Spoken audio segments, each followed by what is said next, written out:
Amara had exactly 4 seconds to decide. The USB drive was still warm in her palm from where it had slid out from beneath the loose marble tile in Raphael Voss's private study. She had not been looking for it. She had been on her hands and knees cleaning grout with a toothbrush at 6 in the morning because Mrs. Delgado, the head housekeeper, believed that grout was the truest test of a person's character. And now she was kneeling on the floor of the most dangerous man in Miami's study, holding what felt like a loaded grenade disguised as a piece of office equipment. She heard the elevator ping at the end of the corridor. 1 second. She closed her fist around the drive. 2 seconds. She stood, slid it into the pocket of her uniform apron, and picked up her cleaning bucket. 3 seconds. The study door opened. Raphael Voss filled the frame the way he always did, completely, as though the doorway had been built for him specifically, and every other person who used it was just borrowing the space. He was in a white dress shirt with the sleeves already rolled, his dark blonde hair still damp from a shower, and he was looking at her with those pale green eyes that she had spent 3 months trying not to think about. He looked at the bucket in her hand, then at the tile she had been cleaning, then at her face.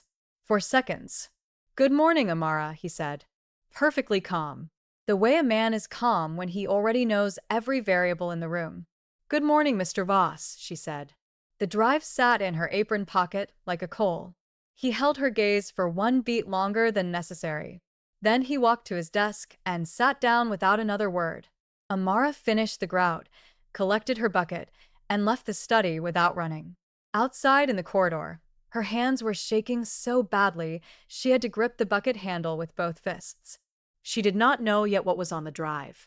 She did not know that what was on it would change everything, for her, for Raphael, and for the very dangerous people who had hidden it there to destroy him. If you want to know what Amara found on that drive, and how a woman hired to clean floors ended up holding the key to a man's life and his heart, keep reading. Because this story is only getting started.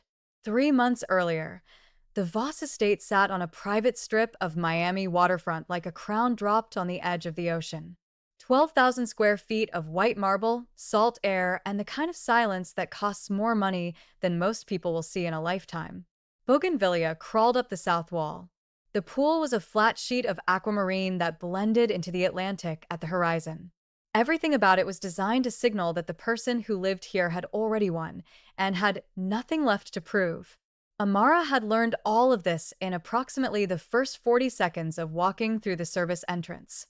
She had taken the job because her landlord had given her 60 days, and her sister Priya's graduate school fees were not going to pay themselves. The domestic staffing agency had been direct with her.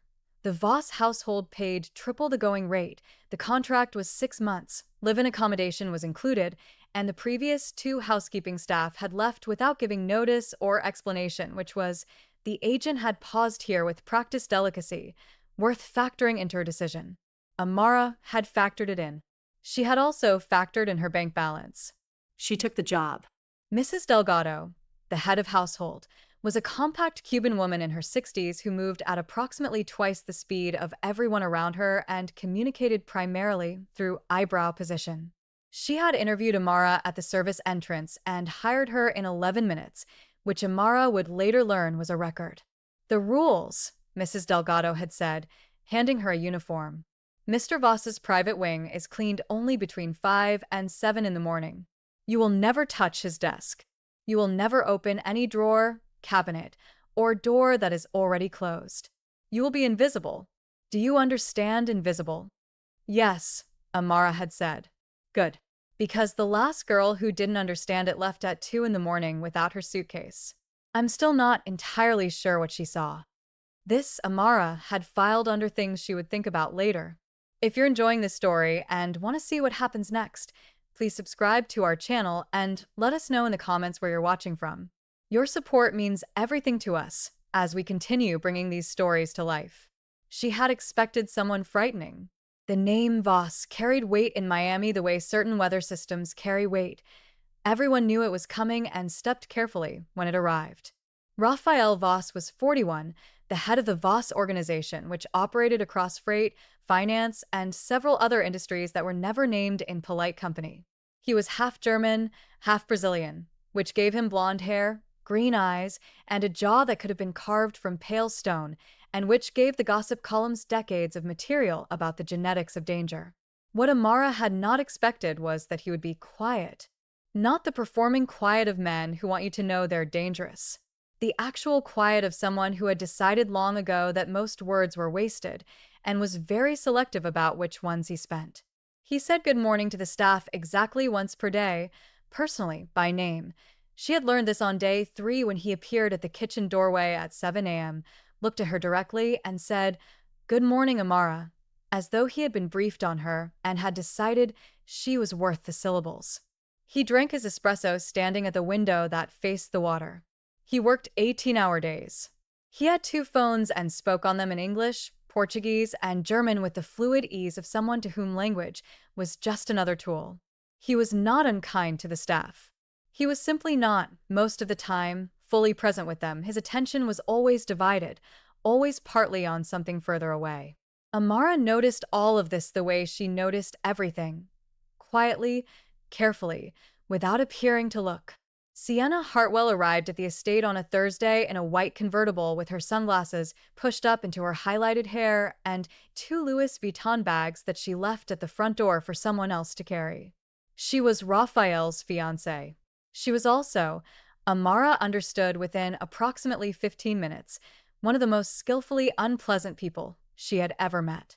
It was the kind of unpleasantness that wore good manners like a costume, always framed as concern, always delivered with a smile, always just one syllable short of being something you could actually object to. She asked Amara if the uniform was new with a tone that suggested it wasn't. She requested that her bags be moved when you have a moment, and then stood watching until they were moved immediately. She told Mrs. Delgado that the flower arrangements were a little tired, in a voice that made tired sound like a moral failure. She was beautiful in the particular way of women who have worked very hard at it and regard the result as a kind of achievement. She was 28. Her family, the Hartwells, had old Miami money. She and Raphael had been engaged for 14 months. The wedding was set for spring. On her first evening at the estate, she walked into the kitchen where Amara was restocking the pantry, looked at her for a long moment and said, "Rafi mentioned you were new. You seem very diligent." She said diligent the way people say harmless when they mean beneath me. Amara said, "Thank you, Miss Hartwell," and went back to the pantry. She heard Sienna's heels click away down the marble hall and breathed carefully through her nose and reminded herself about Priya's tuition fees. If Sienna was a velvet blade, Vivian Voss, Raphael's mother, was a steel one with no velvet at all.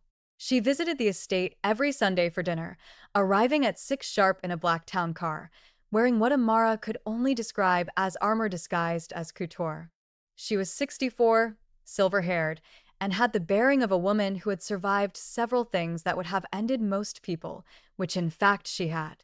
She had built the Voss organization alongside her late husband, handed it to Raphael at 35 when she decided she was done with the operational side, and retained exactly the right to walk into any room in this house at any time and comment on anything she found there. She did not like Sienna. This was obvious to everyone in the household, including Sienna, and Vivian made no effort to hide it because Vivian did not believe in hiding things she considered to be correct observations. She noticed Amara on her 3rd Sunday visit, which was faster than she noticed most people. Amara had been serving the pre-dinner drinks. Vivian had watched her pour, then said, without any preamble, "You measure it by instinct. You don't use the jigger." "My father tended bar for 20 years, Amara said. "He taught me." Vivian had looked at her for a long moment. Then, "What's your name?" Amara, Mom. Amara. She had said it the way people say words they intend to remember. Then she picked up her drink and went back to pretending Sienna's conversation was interesting. That, Amara thought, was a woman she needed to be very careful around. Not because she was cruel, but because she was sharp and sharp things cut without meaning to. Amara did not look at the drive for 2 days. She kept it in the lining of her shoe, the left one beneath the insole, because that was where her grandmother had told her to keep money if she ever found herself in a dangerous city and needed to hide something valuable without being obvious about it. It turned out the advice generalized. On the second night, when the estate was quiet and Sienna had gone to bed early after an argument with Raphael that Amara had heard through two closed doors and a marble corridor, she took the drive to her room, locked the door, and plugged it into her laptop. There were three folders. She opened the first. It took her 40 minutes to understand what she was looking at. Then another 20 to understand the implications. By the time she closed the laptop, her mouth was dry and her hands had stopped shaking only because she had run out of adrenaline. The drive did not contain Raphael's secrets. It contained evidence against him, fabricated, layered, extraordinarily convincing evidence of crimes he had not committed. Financial records, forged communications, photographs that had been edited with expensive precision. Enough, if it reached the right authorities, to end him completely. And hidden in the metadata of one of the image files, visible only because Amara had once spent 6 months working for a digital forensics firm before the budget cuts, was a signature. A creation stamp from a software suite licensed to a single user. Conrad Hartwell, Sienna's father. Amara sat in her locked room at midnight, in the dark of a Miami estate, and thought Sienna's father had planted a fabricated evidence drive under the floor of the man his daughter was about to marry. This was either a hostile takeover dressed as a wedding or a man destroying his own son-in-law before he could become one. Either way, she was sitting on it. Literally. The problem with telling Raphael was that telling Raphael meant revealing that she had found the drive, which meant revealing that she had been in a part of the study she was not supposed to be in, which meant she would be fired. Or worse, if he thought she was working with whoever planted it. The problem with not telling him was that he was going to marry into a family that was building a case to destroy him, and he didn't know it. Amara spent 3 days making lists in her head and arriving at the same conclusion. She had to tell him. She just had to figure out how to do it without getting herself killed. She was still working on the how when Raphael found her. He already knew something was wrong. It was Diego who told her first. Diego Reyes was Raphael's head of security, 29, sharp-faced, with a pair of observational instincts that Amara suspected could peel paint. He had been friendly to her from her first week in the way that competent people are friendly to other competent people, straightforwardly, without performance. He brought coffee to whoever was working and didn't expect conversation in return. He found her on the East Terrace on a Thursday morning and sat down without preamble. He knows something was moved in the study, Diego said. The tile. He checks things. He's very precise. Amara kept her expression perfectly still. Years of customer service had made her very good at this. Okay. He didn't say it was you.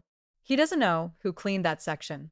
But he's been quieter than usual, which means he's thinking, which means whoever needs to think about being ready for that conversation should probably think about it soon. Diego picked up his coffee. That's just information. Purely hypothetically. He stood, straightened his jacket, and walked away without looking back. Amara stared at the Atlantic Ocean for approximately 10 minutes. Then she went to find Raphael. She found him on the roof.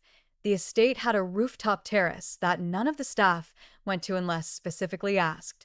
Amara had learned its existence from the building schematics she had studied on her first day. Because she studied building schematics on her first day at any new job, her mother had raised her to know her exits.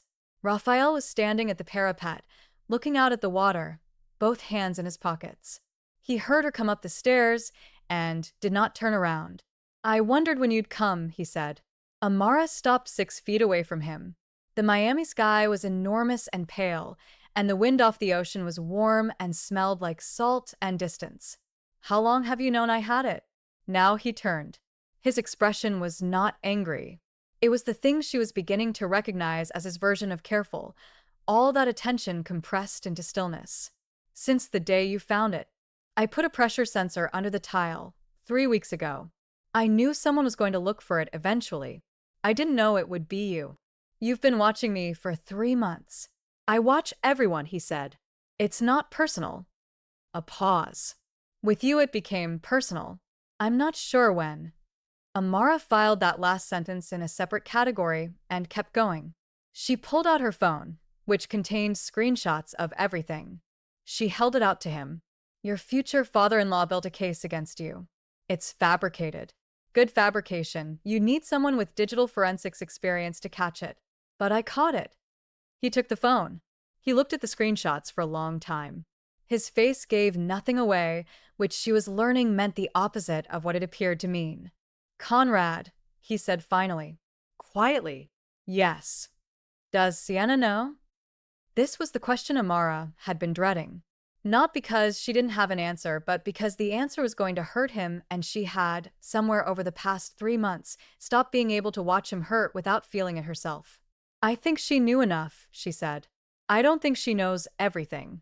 But the arguments you've been having, the ones about postponing the wedding, about the prenuptial details, I think some of them have been buying time for the case to be built.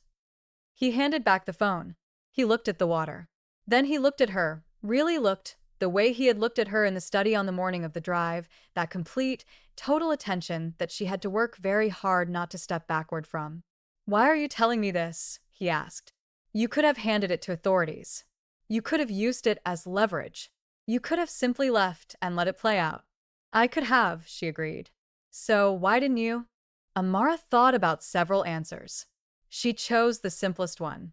Because what they're doing to you is wrong. And because I don't operate that way. Something shifted behind his eyes. Something that looked, on a man whose face rarely showed anything, remarkably like the very beginning of trust.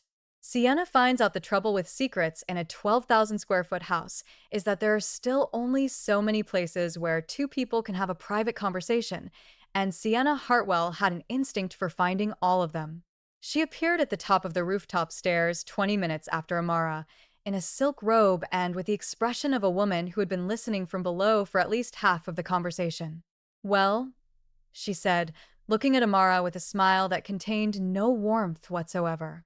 The little maid who knew too much. Sienna. Raphael's voice was flat in the way that things are flat when they have been pressed down from a very great height. Don't Sienna me, Raphael. How long have you known? Her voice slipped, fractionally, from the polished surface she usually maintained. How long has she? 3 days, Amara said. I found it 3 days ago. And I came to him this morning because I spent 3 days trying to figure out the right thing to do. The right thing. Sienna laughed. It was a brittle sound. You clean floors for a living. What do you know about the right thing? I know, Amara said, very quietly, that framing someone for crimes they didn't commit is not it. Silence fell on the rooftop like weather. Sienna looked at Raphael. Something passed across her face. Not guilt exactly, but its first cousin. Rafi, whatever my father, don't. He said it gently, but with a finality that left no room. We'll talk. But not now. Go downstairs, Sienna. She went. She passed Amara without looking at her, which was a new kind of dismissal, the kind that meant she was being taken seriously for the first time, and Sienna hated it. Sunday dinner was 4 days away, but Vivian Voss arrived on Wednesday. She did not call ahead. She walked through the front door at 10 in the morning with her reading glasses on her head and the expression of someone who had received information she would have preferred not to receive and had driven across Miami to deal with it directly. She found Amara in the kitchen. Sit down, she said, pointing at the kitchen table.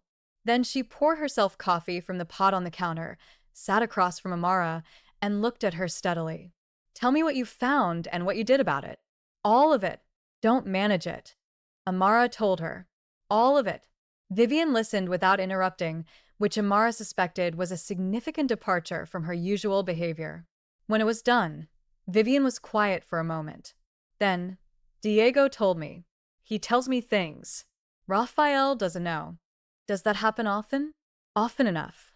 Vivian looked at her coffee. I knew Conrad Hartwell 20 years ago. He tried this same maneuver on my husband once.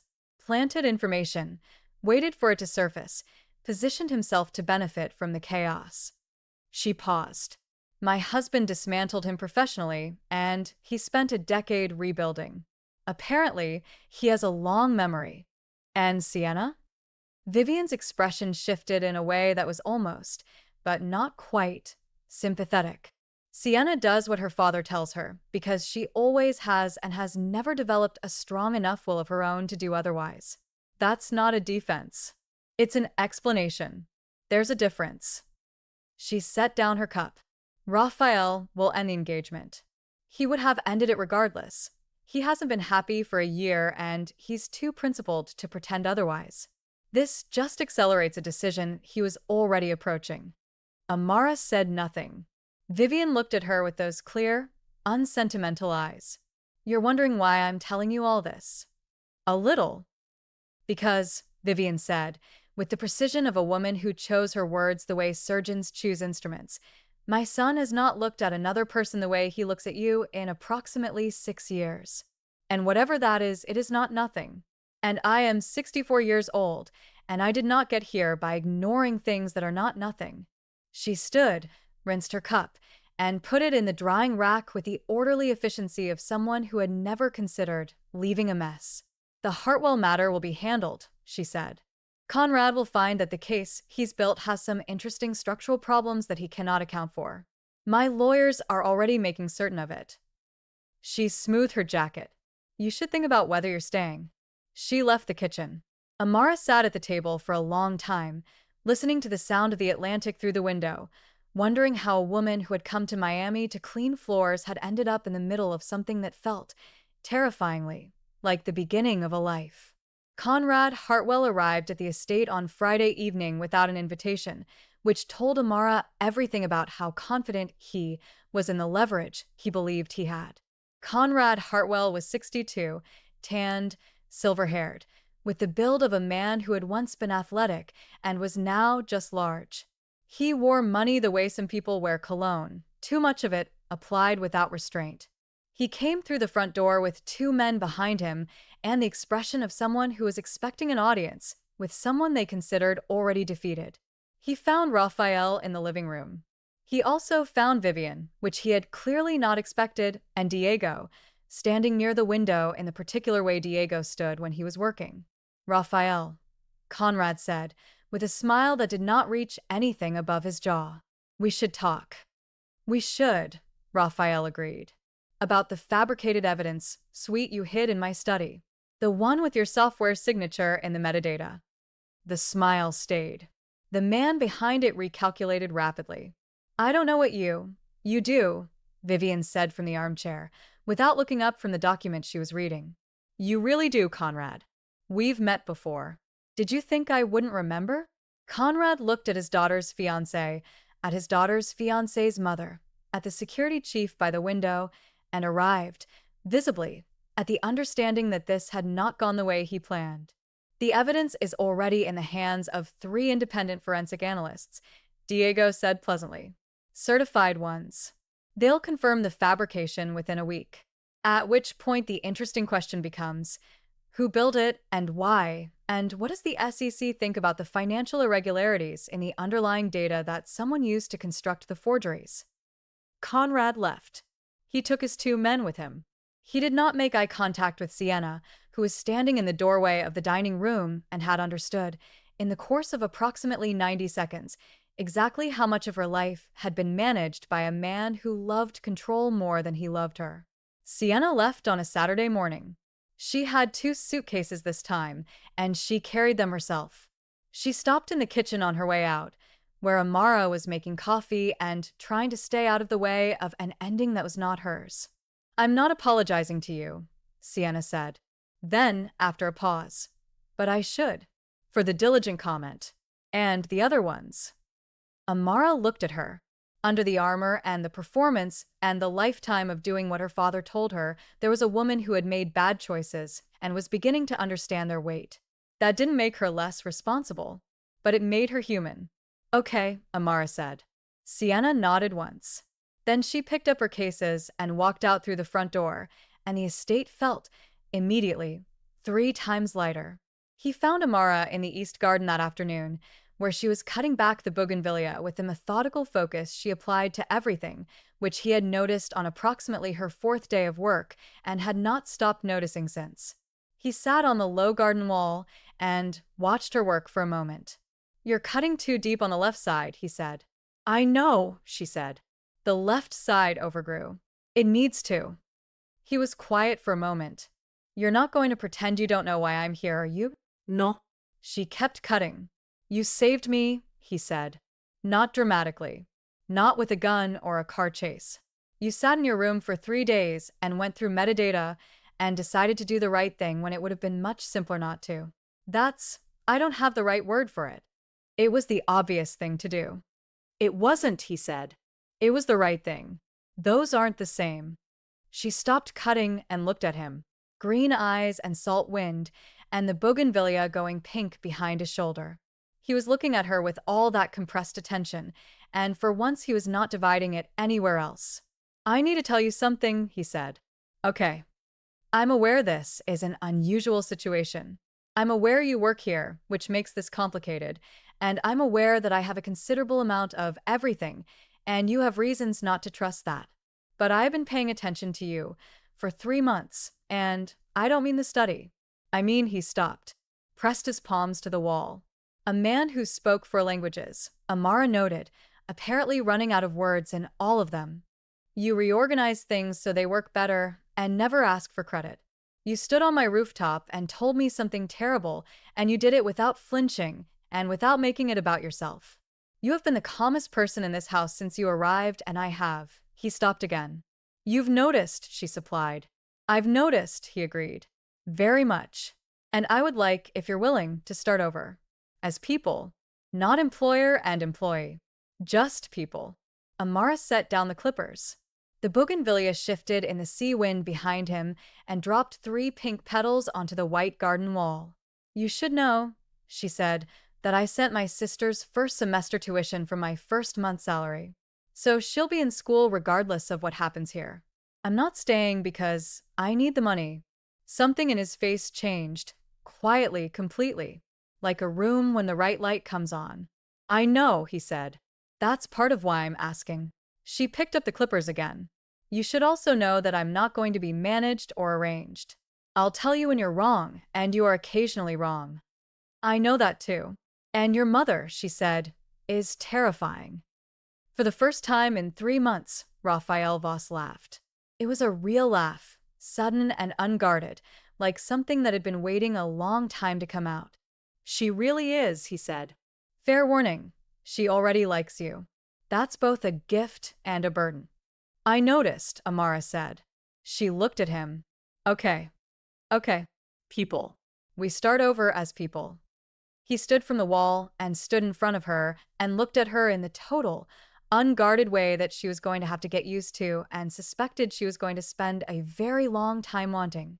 Thank you, Amara, he said. Not for saving him. For this. For the yes. Don't thank me yet, she said. I'm still going to cut the bougainvillea. He sat back down on the wall and watched her work, and the afternoon light came in across the Atlantic and the estate, for the first time since she'd arrived in it, felt like somewhere a person might actually want to stay. The Conrad Hartwell case made 3 pages in the Miami Herald's business section and considerably more pages in the SEC filings. He spent 14 months in litigation, the result of which was a settlement that did not include an admission of guilt, but did include a very significant number and the dissolution of 2 holding companies. Sienna had testified willingly. It was, several people noted, the first independent decision she had made in years. Diego was promoted. He took the role with the same pleasant, slightly unsettling competence he brought to everything and immediately began reorganizing the security protocols in a way that made everyone's lives considerably better. Vivian came for dinner every Sunday. She had stopped pretending she wasn't staying until 10. She and Amara had begun a slow, serious, mutually respectful argument about the correct way to make sofrito that Amara suspected would last years. Priya finished her first semester at the top of her cohort and called Amara from her dormitory to report this at 11 p.m. Amara was in the garden when the call came, sitting on the low wall that had become, over 6 months, the place she went to think. Raphael was inside, on the phone in Portuguese. The bougainvillea she had cut back in the fall had come in fuller than before. She was looking at it when he came out and sat beside her, still holding his phone. The call finished. Good news? He nodded at her phone. Priya. First in her cohort. Of course she is. He said it like a fact. Like it couldn't have been otherwise. He had that quality, the ability to make you feel that the good things were inevitable, not lucky. She was still deciding whether that was something a person learned or something they were born with. I found something else in the study that morning, she said. He turned to look at her. Under a different tile. I didn't take it. I looked and I put it back. A ring, he said, very quietly. She looked at him. It was my grandmother's, he said. I've been moving it around the study for 2 years because every place I put it I thought was wrong. A pause. I wasn't ready. Or I didn't have someone to put it back for. The Atlantic moved in the dark beyond the garden wall. The bougainvillea shifted. Somewhere inside the house, Vivian's television was on. She always stayed for the 10 o'clock news. Raphael. I'm not proposing on a garden wall after 6 months, he said immediately. I have more sense than that. I'm telling you the ring exists and that I know where it is and that I want, eventually, for it to have somewhere to go. He looked at her with all that particular, focused attention. I just want you to know the direction. Amara was quiet for a moment. That's very organized of you, she said. I'm a very organized person. I know. She leaned her shoulder against his. I clean your study. He laughed, that unguarded, real laugh that she had counted, since the bougainvillea afternoon, exactly 9 times. She was keeping count the way you keep count of things that are rare and therefore precious. The direction is good, she said. I can work with the direction. His hand found hers on the garden wall. Above them, the Miami sky was enormous and full of stars, and the Atlantic went all the way to the horizon, and the estate that had once felt like a place she was borrowing felt, now, completely and irreversibly like home. This story has reached its conclusion. Thank you all for following the story. If you enjoyed it, please write in the comments where you're watching from and share your thoughts about this story. And don't forget to like, subscribe, and share this video as your support is important for me to continue creating content. Until next time.